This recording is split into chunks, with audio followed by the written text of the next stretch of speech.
Hello नमस्कार दोस्तों, स्वागत है आप सभी का आज के न्यू एपिसोड में। आज एपिसोड नंबर 171 के अंदर हम डील करने वाले एमसीआरई और नोरसेट के अपकमिंग जो भी एग्जाम्स आ रहे हैं, और सीआरई और नोरसेट 8 तो आपके सामने है ही।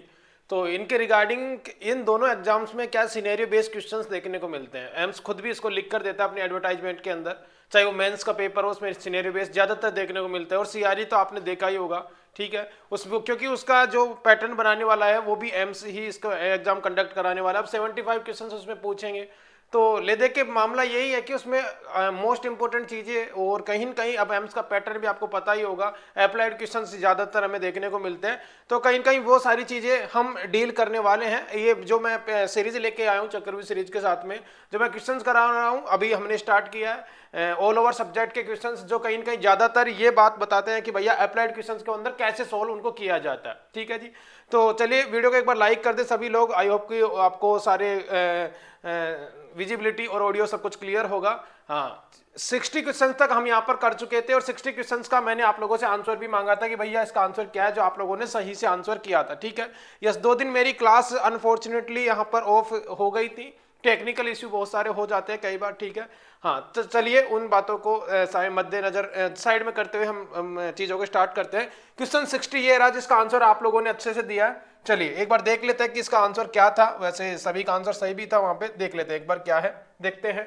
The nurse is writing a plan of care, ऐसे ही क्वेश्चन देखने को मिलेंगे जैसा मैं आपको बोल रहा हूं वैसे यूज करना है। सारे क्वेश्चंस के अंदर आपको एक चीज ध्यान रखनी है, जब भी क्वेश्चंस आपको कोई सिचुएशन डाल दे, कोई प्रायोरिटी डाल दे, मोस्ट इंपोर्टेंट डाल दे, एक्सेप्ट पूछ ले, या फिर मतलब एक सिचुएशन क्रिएट करता है कि पेशेंट ऐसा आता है, ये बीमारी लेके आता है, आपको क्या करना चाहिए, ये प्रायोरिटी बेस्ड क्वेश्चंस होते हैं। ठीक है, चलिए, तो इनमें हमें एलिमिनेशन मेथड से क्वेश्चंस को सोल्व करते हैं, डायरेक्ट आंसर को नहीं पकड़ सकते। क्यों? क्योंकि इनमें सिचुएशन डेवलप की जाती है क्वेश्चंस में, इनका कोई हकीकत में आंसर नहीं होता। तो जैसे आपका दिमाग इसमें क्या बोलता है वो आंसर देना होता है। तो एलिमिनेशन मेथड ये क्या होता है, तो सॉन्डर्स बेस या एनक्लक्स बेस क्वेश्चंस को सोल्व करने के लिए एलिमिनेशन मेथड का मतलब होता है कि आप एक एक आंसर इन पे रेशनल लगाइए और एक एक को आउट करते जाइए, जो लास्ट में ऑप्शन बचता है वो राइट आंसर होता है। चलिए मेरे साथ बढ़ते हैं। ठीक है, ठीक है। The nurse is writing a plan of care for a 20-year-old client with sustained spinal cord injury and frequently hospitalised for kidney stone. एक पेशेंट है जो स्पाइनल कॉर्ड इंजरी का है, और वो बार बार हॉस्पिटल में आ रहा है, लेकिन क्यों आ रहा है? किडनी स्टोन की वजह से, ना कि स्पाइनल कॉर्ड इंजरी की वजह से। क्यों आ रहा है? कहाँ लिखा हुआ है? ये लिखा हुआ है यहाँ पर, क्या है? स्पाइनल कॉर्ड इंजरी का तो पेशेंट है, स्पाइनल कॉर्ड इंजरी का तो पेशेंट है, लेकिन इसको रीनल स्टोन हुआ है। इसको क्या हुआ है? रीनल स्टोन हुआ है। ठीक है, इसकी वजह से बार बार हॉस्पिटल में आ रहा है। अब रीनल स्टोन में बहुत सारी कंडीशंस आपने पढ़े हुए होंगे, पेन भी होता है अच्छा खासा लेवल का। व्हाट इज द मोस्ट, यहां से हमारा सवाल डेवलप होता है, what is the most appropriate. अब इसमें ये मोस्ट पूछा है ना, ये बहुत बड़ा मायने रखता है यहाँ पर। Intervention for the nurse to include in the plan, include in the plan यानी कि प्लान के अंदर क्या इंक्लूड करे, मतलब इसमें से इंक्लूड करना है। तो अब इसने पूछ रखा है कि योगर्ट दे सकते हैं क्या, ड्रिंक क्रैनबेरी जेस तक दे सकते हैं क्या, फ्रेश फ्रूट्स वेजिटेबल दे सकते हैं क्या, और increase intake of dairy product दे सकते हैं क्या। अब आपको ध्यान और एक और चीज देनी है। एक तो ध्यान ये देना कि इसको रीनल स्टोन नहीं हो या फिर कम हो, एक तो ये प्लान हो सकता है। दूसरा, रीनल स्टोन है तो इसको पेन कम हो, ये भी दे सकते हैं। और तीसरी चीज, ऐसी चीज हमें नहीं देनी है जो इसमें पेशेंट को और ज्यादा स्पाइनल कॉर्ड इंजरी को कहीं ज्यादा इंक्रीज कर दे। तो तीनों चीजें ध्यान में रखनी है। तो ये सारे हम स्पाइनल कॉर्ड इंजरी के अंदर तो दे सकते हैं, लेकिन एक कंसेप्ट यहां पर निकल के आता है, ये डाइट से सवाल है। किससे? डाइट से सवाल है। और डाइट के सवाल के अंदर मैं आपको एक चीज बताना चाहता हूं, अगर कोई सी भी डाइट या कोई सा भी फूड जो क्या कर दे, यूरिन को क्या कर दे, यूरिन को क्या कर दे, एसिडिक बना दे, यूरिन को क्या कर दे, एसिडिक बना दे, तो उसमें चांसेस क्या हो जाते हैं? रीनल स्टोन के चांसेस क्या हो जाते हैं? डिक्रीज हो जाते हैं। यानी कि रीनल स्टोन एल्कलाइन यूरिन के साथ में ज्यादा फॉर्मेशन देखने को मिलता है।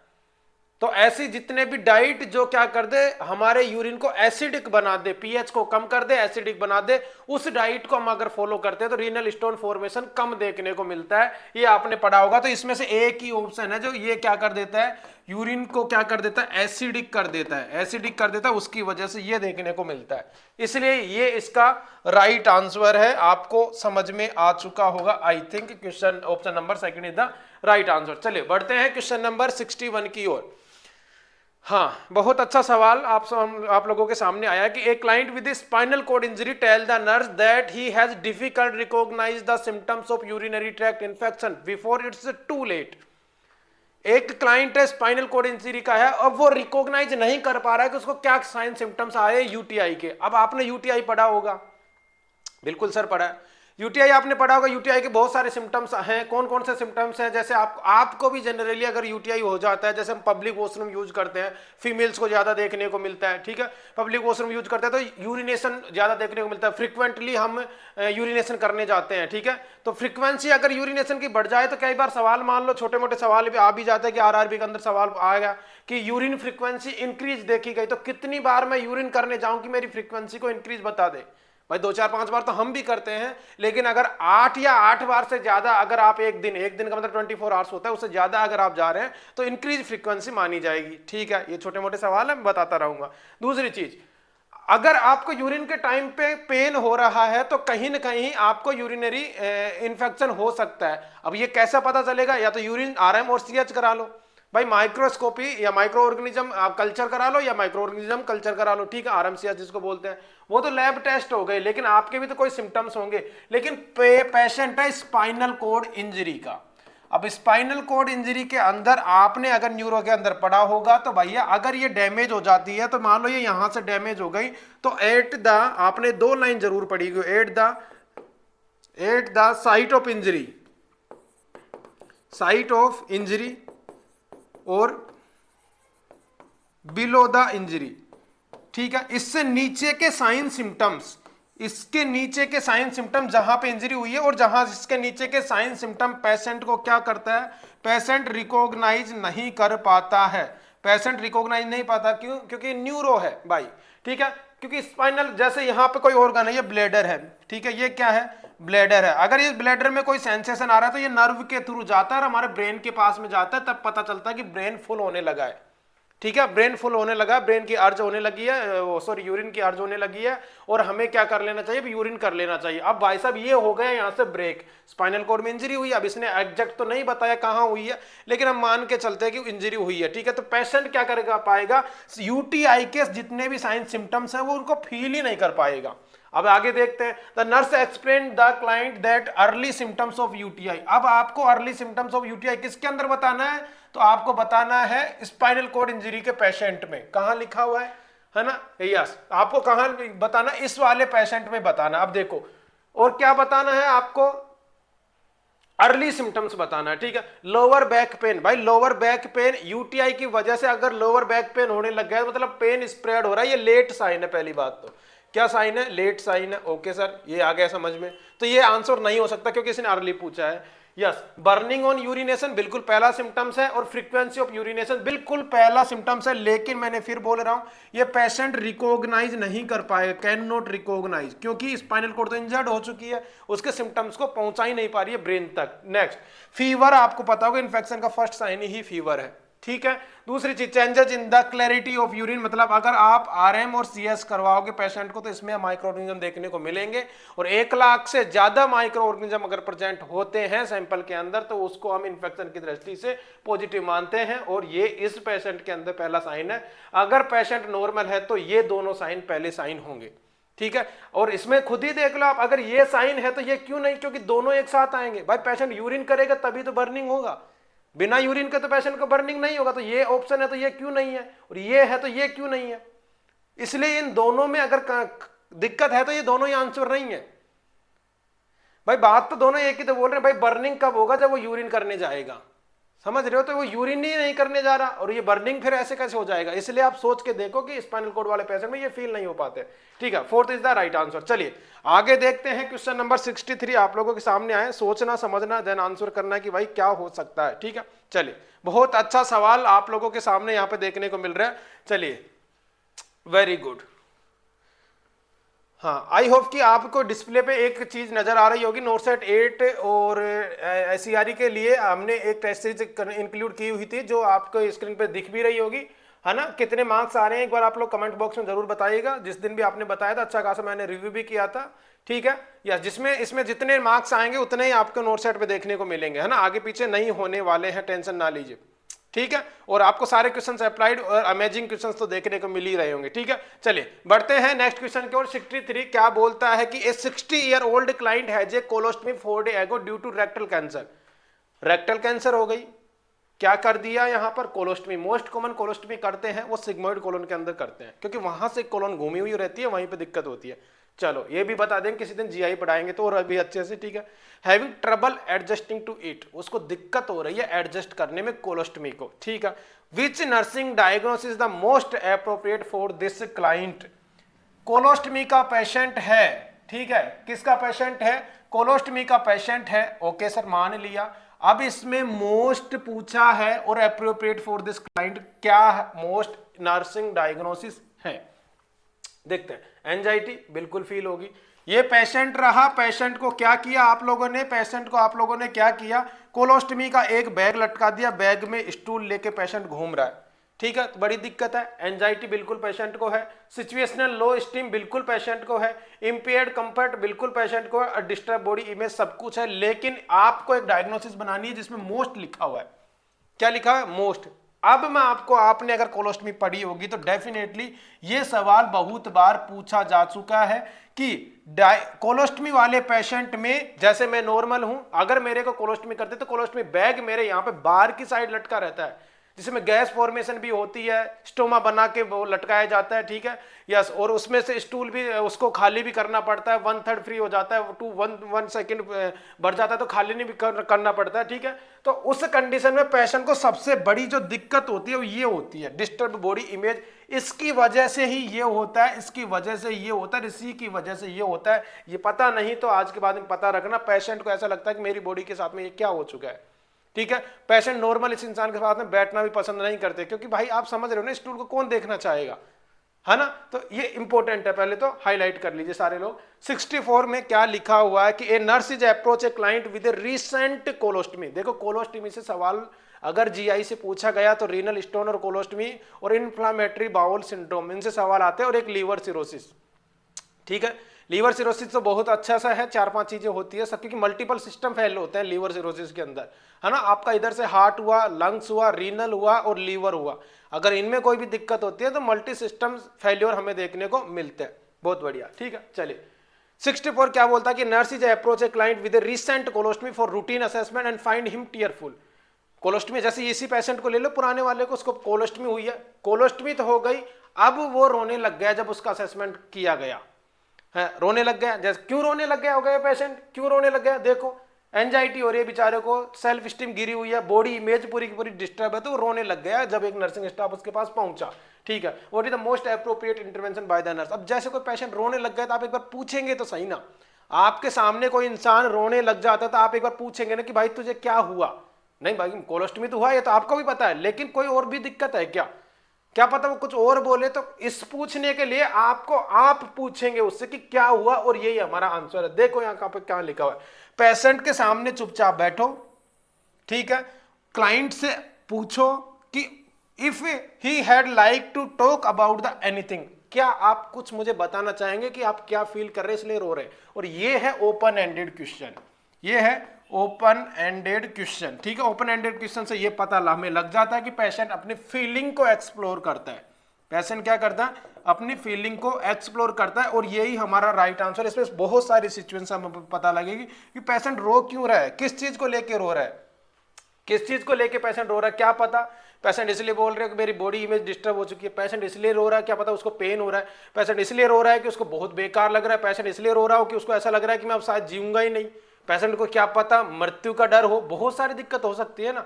पूरे समाज में से मेरे को क्यों हुआ, पूरे घर में से मेरे को क्यों हुआ, मैं तो सब कुछ फॉलो करता था, या फिर पेशेंट अल्कोहल पीता था उसकी वजह से हो गया, पेशेंट इरिटेंट से होता था इसलिए हो गया, पेशेंट को कैंसर हो इसलिए हो गया।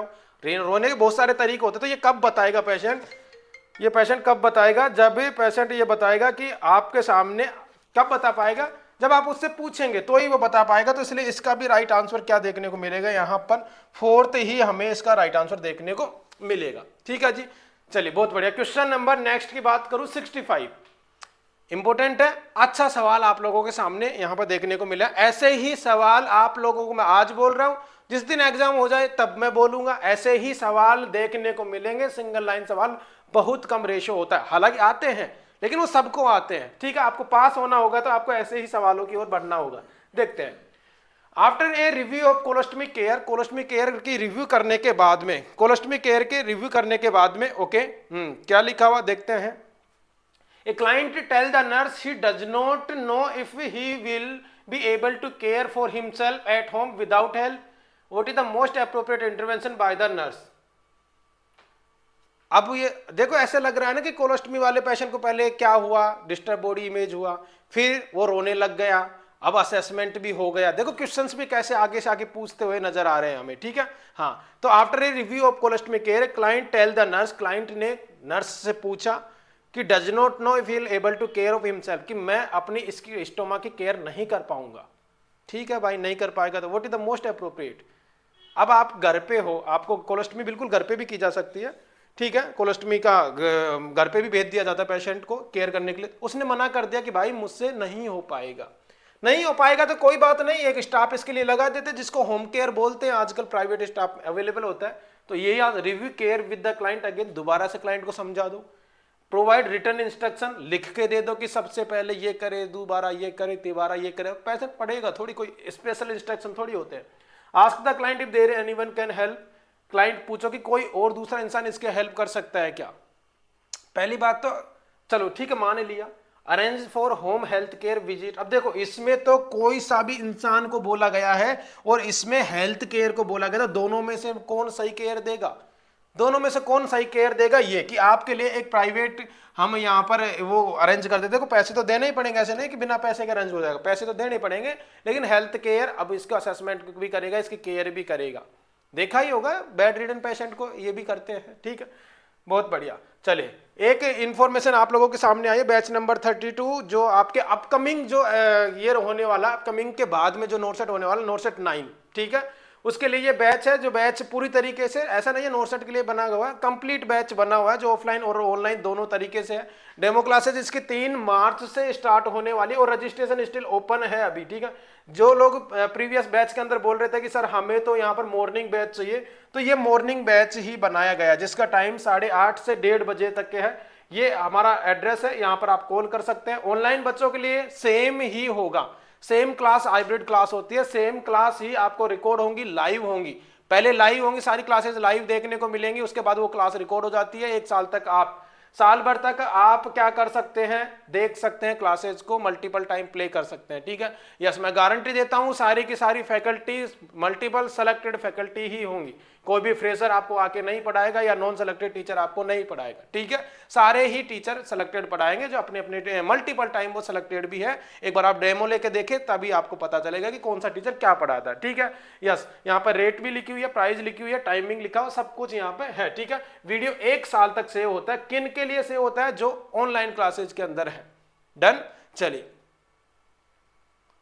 ओके, स्टार्ट करते हैं नेक्स्ट। हाँ, question number 66, a client is experiencing mild diarrhoea through his colostomy. Colostomy से इतने सारे सवाल है ना, आपने अब से पहले देखा भी होगा, सुना भी होगा कि भाई क्या क्या हो सकता है। आपने मल्टीपल क्वेश्चन किए भी होंगे, पर वो क्वेश्चन वही किए होंगे, PR यादव से उठाए होंगे, टारगेट से उठाए होंगे, हाँ बिल्कुल सही बात है। लेकिन कुछ ऐसे भी सवाल देखो जो हो सकते हैं और आपको लगता भी होगा, एक लाइन का सवाल है लेकिन अच्छा सवाल है, ठीक है, कि a client is expressing mild diarrhoea through his colostomy. Colostomy से माइल्ड डायरिया देखने को मिल रहा है।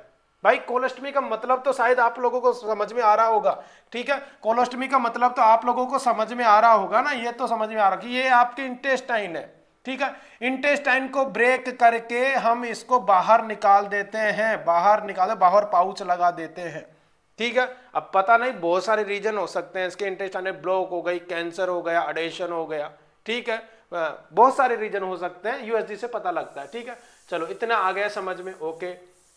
हाँ, अब ये डायरिया फील हो रहा है, डायरिया फील क्यों होगा, पेरिस्टाल्सिस बढ़ गया होगा। अब what is the most appropriate instruction to give the client. अब इंस्ट्रक्शन को गिव द क्लाइंट, इंस्ट्रक्शन दो भाई, ठीक है। इंस्ट्रक्शन दो की क्या होता है, ईट प्रियंस, ओके, ये भी हमने अच्छे से लिखा हुआ कि भैया इसका आंसर क्या हो सकता है, ठीक है। चलिए देखते हैं। ड्रिंक एप्पल जूस ड्रिंक करा सकते हैं। Increase lettuce intake, okay, increase intake of बनाना। वैसे इसका आंसर आप दो तरीके से दे सकते हैं, मैं आपको बताना चाहूंगा कि चलो क्या हो सकता है। अब डायरिया पेशेंट का, तो डायरिया को हमें रोकना है डाइट के अकॉर्डिंग दिए गए ऑप्शंस में से। पहली चीज तो देखो, डायरिया जब होता है तो आपने एक चीज पढ़ा होगा, डॉक्टर हमें पहले डायरिया होता था, हमें भी होता था, हमें बोलता था बनाना खाओ बनाना खाओ, समझ रहे हो? ये तो आप ऐसे भी आंसर लगा सकते हो और इसका आंसर भी सही है कि भाई बनाना खाओ आप, ठीक है, मान लिया। इसके दो रीजन है। डायरिया जब भी होता है तो फ्लूइड, एक तो चीज तो फ्लूइड प्लस इलेक्ट्रोलाइट, फ्लूइड और इलेक्ट्रोलाइट दोनों के दोनों लॉस होते हैं, तो पहली चीज तो इनकी भरपाई करो, हाँ या ना? बिल्कुल बात मान ली। चलो दूसरी चीज क्या होती है कि डायरिया के अंदर जो बनाना होता है, जो बनाना होता है वो क्या करता है, वो क्या करता है, फॉर्म्ड स्टूल बनाता है, फॉर्म्ड स्टूल। अब ये क्या होता है फॉर्म्ड स्टूल? अगर मैं किसी से पूछूं कि नॉर्मल स्टूल की प्रॉपर्टी क्या है, अगर मैं किसी से पूछूं कि नॉर्मल स्टूल कैसा होना चाहिए बिना डायरिया वाला, तो वो होना चाहिए वेल फॉर्म्ड स्टूल, ना कॉन्स्टिपेशन वाला ना डायरिया वाला, ठीक है। वेल फॉर्म्ड स्टूल क्या है, ये क्या है, ये नॉर्मल स्टूल है, ये क्या है, नॉर्मल स्टूल है। और हमें नॉर्मली तो बनवाना है, ना कि डायरिया वाला। ये क्या काम करता है, बनाना करता है, ठीक है। तो बनाना ने दो काम कर दिए, एक तो ये कर दिया, दूसरा चीज बनाना के अंदर क्या होता है, पोटेशियम होता है, मान ली, ठीक है। दूसरी चीज एक और मैं आपको चीज बताता हूं, ये जीआई है, ठीक है, ये जीआई है, कहां बना दूं, यहां बना दो सर, है ना, ये जीआई है, ओके। ये नॉर्मल इंसान है, ये मैं बना देता हूं आप लोगों के सामने, ठीक है, यस। एक तो ये हो गई अपर जीआई, ये स्टोमक हो गया, ठीक है, और ये लोअर, ठीक है, यस। तो इसके अंदर मैं कुछ चीज आपको बताना चाह रहा हूं कि चाहे हो upper GI, upper GI, upper GI में क्या आएगा, इसोफेगस और स्टोमक, ठीक है, लोअर जीआई, लोअर जीआई, दोनों ट्रैक के अंदर पोटेशियम भरपूर मात्रा में देखने को मिलता है। तो चाहे वोमिटिंग हो, चाहे वोमिटिंग हो, चाहे क्या हो, वोमिटिंग, वोमिटिंग अपर जीआई से क्या हो सकता है, वोमिटिंग हो सकता है, और दूसरा क्या हो सकता है, गैस्ट्रिक लवाज, हाँ या ना? बिल्कुल हो सकता है। इन दोनों में पोटेशियम लॉस होगा, पोटेशियम क्या होगा, लॉस होगा, पोटेशियम क्या होगा, लॉस होगा। तो हमें बनाना खाना है। तो बच्चे को बार बार वोमिटिंग हो रहा है, वोमिटिंग हो रहा है, बनाना खाना। अब वोमिटिंग के बहुत सारे रीजन है कि क्यों हो रहे, क्या पता फूड की वजह से हो रहा हो, तो हमें पोटेशियम वाली क्या देना है, हमें यहाँ पे आईवी फ्लूइड देना है, जैसे कि RL. Is that clear? Okay. दूसरी चीज, लोअर जीआईटी से फ्लूइड लॉस कैसे हो सकता है, डायरिया, या तो डायरिया हो या कोई और रीजन हो, ठीक है। तो उसके अंदर भी क्या देखने को मिले, हमें बनाना देना है। और दूसरा, डायरिया को बनाना डायरेक्ट भी रोक देता है फॉर्म्ड स्टूल बना के, इसलिए हमें बनाना खाना है, पोटेशियम खाना है। इसलिए इसका राइट आंसर क्या है, ये, बिल्कुल। बाकी ये सारे के सारे अगर आपको एलिमिनेशन मेथड भी यूज करेंगे तो ये क्या करता है, increase the frequency of stool. ये लो, बात ही खत्म हो गई। ये सारे तो डायरिया करते हैं, चाहे आपको प्यूरिन्स हो, चाहे एप्पल जूस हो, चाहे लेट्यूस इनटेक हो, ठीक है। ये सारे के सारे जिसमें पाए जाते हैं वो इंक्रीज फ्रीक्वेंसी करते हैं। ये तो आगे जाके डायरिया कर देंगे, उल्टा डायरिया और कर देंगे, ठीक है। चलो ये भी अच्छी बात हुई, बहुत बढ़िया। एक क्लाइंट में एक क्वेश्चन बहुत अच्छे से फिर से पूछा गया है, ठीक है। इतने अच्छे अच्छे सवाल आप लोगों को नजर तो आ ही रहे होंगे कि ये भाई कहीं से आए, कहीं ढूंढ लेना नहीं मिलेंगे आपको, लेकिन ये एग्जाम में मिलेंगे क्योंकि एग्जाम के लिए बने हैं, ठीक है। A client it reports a lot of gas in his colostomy bag. Wow, patient रहा, ये पेशेंट को कोलोस्टमी बैग लगा दिया, अब इसमें स्टूल तो आ ही रहा था, स्टूल के साथ में गैस और आ गई। ये लो, बात खत्म, ठीक है, गैस और आ गई। अब देखो पेशेंट में गैस और आ गई तो क्या करें, बैग को रिप्लेस कर दे, put a tiny hole in the top of the bag, इसमें होल बना दो। Tell the client eat less beans, कम खाओ भाई। अब मेरी बात को सुनो, ये बैग में क्या है, गैस आ गई तो गैस को निकाल दो, सीधी सी बात है। निकाल कैसे, तो यहाँ पे रिंग होती है इसके, ठीक है, तो इसको खोल के गैस आप रिलीज कर सकते हैं, ठीक है, ओके। दूसरी चीज और देखते हैं क्या हो सकता है, डाइट कैसे खाएं कि ये गैस बने ही नहीं। तो डाइट में हम ऐसे खाते हैं, decrease gas formation, decrease gas formation food खाने हैं, जैसे कौन से, जैसे प्याज, प्याज को क्या बोलते, ओनियन, है ना। तो ओनियन, ओनियन कम खाएंगे, ये गैस प्रोड्यूसिंग फूड है ना। वैसे आपको कोलोस्टमी के अंदर नॉर्मल डाइट ही लेनी है, क्वेश्चन आता है बहुत बार कि कोलोस्टमी के अंदर कौन सी डाइट ले, तो नॉर्मल डाइट ही फॉलो करनी है, आपको कोई स्पेशल डाइट की जरूरत नहीं है। लेकिन फिर भी अगर कोई और भी सवाल में देखा तो गैस प्रोड्यूसिंग फूड को कम करना है। ये गैस हो गया तो इसको निकाल दो। निकालने को क्या बोलते हैं? बर्पिंग बोलते हैं। फॉर एग्जाम्पल ये बर्पिंग वर्ड और आपने सुना होगा, देखो कैसे हटाए। Tell the client to eat less beans, beans से कोई मतलब ही नहीं है गैस का, बात ही खत्म, नहीं होगा आंसर। दूसरा, put a tiny hole in the top of the bag, इसमें होल बना दो तो इसमें स्टूल आएगा, तो स्टूल बाहर नहीं आएगा, स्टूल भी तो बाहर आ जाएगा बार बार बार बार, है ना। Okay, replace the bag, bag replace करोगे तो उसमें भी गैस आ जाएगी। तो ये तो कोई अल्टीमेटली रीजन है। बर्पिंग का मतलब क्या होता है? Burp the bag. आपने अगर पीडिया पढ़ी होगी, पीडिया में अगर आपने फीडिंग पढ़ी होगी बच्चों की, कि हम बच्चे को फीड करा रहे हैं, तो हमने फीड के अंदर भी पढ़ा होगा कि हर 2 घंटे में फीड करानी चाहिए, है ना। 6 मंथ तक एक्सक्लूसिव BF ब्रेस्ट फीडिंग करानी चाहिए। ब्रेस्ट फीडिंग एक बार कराई तो मदर को इंस्ट्रक्शन दिए जाते हैं कि बच्चे को लेके कंधे पे दे और पीछे को पीठ पे थपथपाना है, उसको बर्पिंग बोलते हैं। क्योंकि बच्चा जब फीड करता है तो उसके साथ सांस को भी स्टमक के अंदर ले जाता है। तो वो जब आप पीठ को थपथपाते हैं बार बार, तो वो क्या करता है, वो कार्डियक स्फिंक्टर उसको लूज होता है और वहां से उसकी जो एयर थी स्टमक के अंदर वो बाहर आती है, और बच्चा आपको आवाज भी आती है जब वो एयर बाहर आती है तो माउथ के थ्रू, ठीक है, उसको बर्पिंग बोलते हैं। वैसे ही यहाँ पे भी इस गैस को बाहर निकालने की, यहाँ से आप इसको लूज कर सकते हैं और इस गैस को बाहर निकाल सकते हैं, इसको बर्पिंग द बैग बोलते हैं। और यही हमारा राइट आंसर है, यही हमारा क्या है, राइट आंसर है ना। चलो बहुत बढ़िया। तो 67 का आंसर क्या है? Is the first is the right answer, ठीक है। चलो वेरी गुड, है ना। हाँ, तो नेक्स्ट क्वेश्चंस की ओर बढ़ते हैं। क्वेश्चंस बहुत अच्छा है। 67 हमने आंसर किया, आई होप कि आपको समझ में आ ही रहोगे। Client is a routine blood glucose screening for diabetes mellitus, tell a nurse he has excessive urination and excessive thrust. The priority question by the nurse would address which of the following.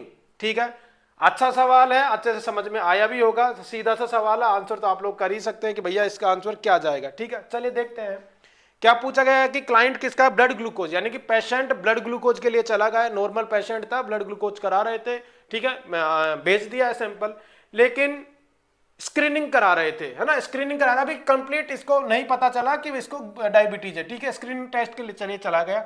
Excessive urination, patient को excessive urination देखने को मिल रहा है, excessive thrust भी patient को देखने को मिल रहा है। अब यहाँ पे क्या प्रायोरिटी क्वेश्चंस हैं कि उसको और भी कुछ देखने को मिल सकता है, ठीक है। तो आपने डायबिटीज के अंदर 3P पढ़े होंगे, उसमें से 2 तो इसने लिख दिया, तीसरा ये पूछना चाहता है, ठीक है। तो तीसरा ये पूछना चाहता है, तो एक तो आपको पॉलीयूरिया आपने यहाँ पे देखने को मिला होगा, ठीक है, एक आपको पॉलीडिप्सिया यहाँ पे देखने को मिला होगा, ठीक है, और तीसरा जो बचा वो है पॉलीफेजिया, ठीक है। क्या है?